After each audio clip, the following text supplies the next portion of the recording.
I'm been very concerned lately about China and sort of we have transferred so much money from our economy over to China by buying all those things and supporting their economy over there so they could make more and more money. They are now all over Africa, buying things and investing over there and getting those countries dependent on them and supporting, non-democratic people. And I'm just like wondering, whom? Well, we are in a country that supports Saudi Arabia. yes, that's true. Right. So suddenly we have a problem with, superpowers supporting non-democratic people? Yes, yes, I do, but I also am just concerned that we've sort of created the economic power that China sort of has now, and they're using it, I fear, going to be using it against us eventually and against the better interests of a lot of people. Allow me to put your mind to rest. Okay, great. You shouldn't worry about that. Okay. It's very simple. And let me explain why you shouldn't worry about that. But please continue. Well, they're in Africa. They're lending money to countries to build ports and different infrastructure. To build what? Port harbors. And what's wrong with that? And because countries that need ports get ports. But they're making people dependent on. I know it's the same thing that we've done, which is no, it's horrible not. Around the world. They are far more humanistic than the United States ever was. Really? Okay. Absolutely. Great. So. Let me give you an example. Of course, they are peddling for influence. Yeah. Yeah. But they are non-interventionist. Absolutely non-interventionist in a way that Europeans, the West, has never managed to fathom. But I have a feeling they have a longer-term thought process that is more interventionist. All right. But anyway, let's judge what we see. Let's judge what. Okay. Well, let's start at the beginning. The Chinese never asked Apple to go to Shenzhen and produce all the iPhones. It was Steve Jobs that decided that. Yeah? Mm-hmm. It was not China that went to Washington, D.C. and demanded that they buy a third of your national debt.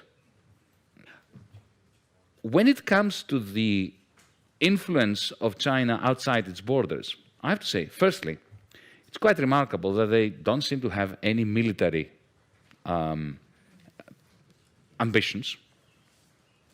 Secondly, Africa. I'll give you an example, a specific example. Ethiopia. 2004, because I happened to be there, and I have some first-hand experience of it. They went into Ethiopia. I'll tell you why they went into Ethiopia, because they suspected there was oil. Because China is a major industrial power, but it lacks primary resources.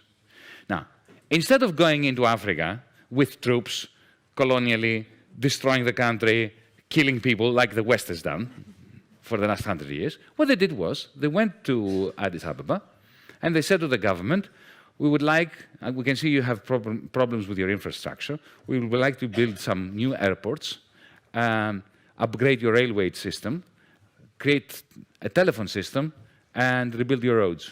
And we'll do this all for free. No strings attached. We don't want anything from you. And they did. Why did they do it? Because it's soft power. Because because they knew that if oil is discovered, and it was discovered later, then, of course, the Ethiopian government will be much more open to Chinese oil companies coming there.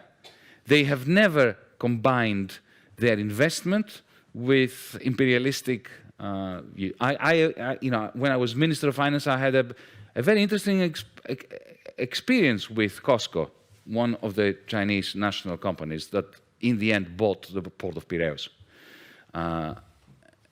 When I moved into the ministry, I found a contract from the previous government that they had already sold the port of Piraeus for a pittance and under ridiculous conditions to the Chinese, under the guidance, of course, of the European Union and the International Monetary Fund as well. And in other words, as the minister, I was bound to a particular deal that was terrible for Greece. And I went to the Chinese and discussed it with them.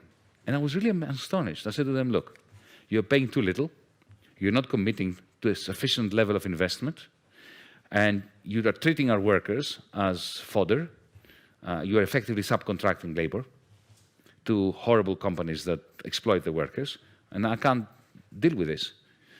Effectively, I proposed to them to renegotiate the contract. So instead of getting 67% of the shares of the port, they would get, with the same price, 51. The remaining shares would go into the Greek pension fund system in order to bolster the capitalization of the public pensions. Secondly, I want you to commit to 180 million euros of investment within 12 months. And thirdly, proper collective bargaining with the trade unions and no subcontracting of labor. And to my astonishment, they said, okay. Can you imagine if that was a German company or an American company? That's why I'm saying I don't think you should worry. Okay.